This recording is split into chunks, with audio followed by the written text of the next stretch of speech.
कुछ बात आज शेयर करना चाहूँगा दोस्तों। बहुत सी जगह पे जाता हूँ एज ए कंसल्टेंट करके इंडस्ट्रियल सेक्टर में, कि जहाँ पे बायोगैस के बारे में मैं कंसल्टेंसी प्रोजेक्ट्स देता हूँ। तो वहाँ पे जाने के बाद सबसे मेजर पार्ट जो मुझे लगा कि ये बहुत ज़्यादा इंपॉर्टेंट है, वो है ऑपरेशन एंड मेंटेनेंस। और फिर आने के बाद जब मैंने रिसर्च किया तो मुझे ऐसे पता चला कि more than 30% of the plant of biogas plant globally are failed because of operation systems only. बहुत ज़्यादा इंपॉर्टेंट है ऑपरेशन सिस्टम्स।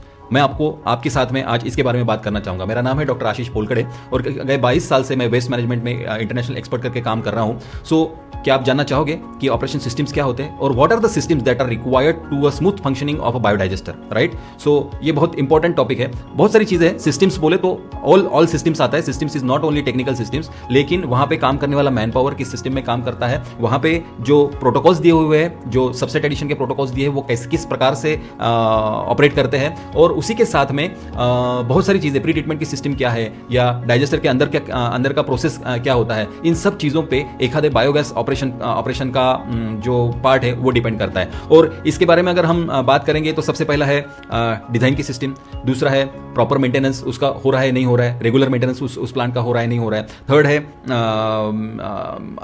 कितने प्रोसेसेस हम उसमें से ऑटोमाइज कर पाए हैं। क्योंकि देखो, जब एक आधा सिस्टम हम लोग ऑपरेट करते हैं तो more and more automation you do, lesser and lesser your error system will be, right? क्योंकि ह्यूमन का जो नेचर है वो एरर बेस पे, अब से जितना ह्यूमन इंटरवेंशन बढ़ते जाएगा उतने एरर्स बढ़ते जाएंगे। जर्मनी में ऐसे प्लांट्स हैं कि जहां पे एक 200 टन पर डे का प्लांट सिर्फ एक फैमिली मिलकर चलाती है, जहां पे 4 मेंबर्स मिलकर सिर्फ वो 200 टन पर डे का प्लांट ऑपरेट कर सकते हैं, क्योंकि कंप्लीट ऑटोमेशन कर दिया है। तो ये सिस्टम्स भी धीरे धीरे भारत में एंट्री कर रहे हैं, भारत में आ रहे हैं, और बायो एनर्जी का सेक्टर ऊंचा और ऊंचाई पे जा रहा है। तो आपको अगर ऐसे ही कुछ न्यूज के लिए, ऐसे ही कुछ इंफॉर्मेशन के लिए, बायो एनर्जी और बायोगैस के सेक्टर के बारे में इंफॉर्मेशन के लिए जुड़े रहना है तो जुड़े रहिए हमारे साथ में। इसी चैनल पे हम फिर मिलेंगे।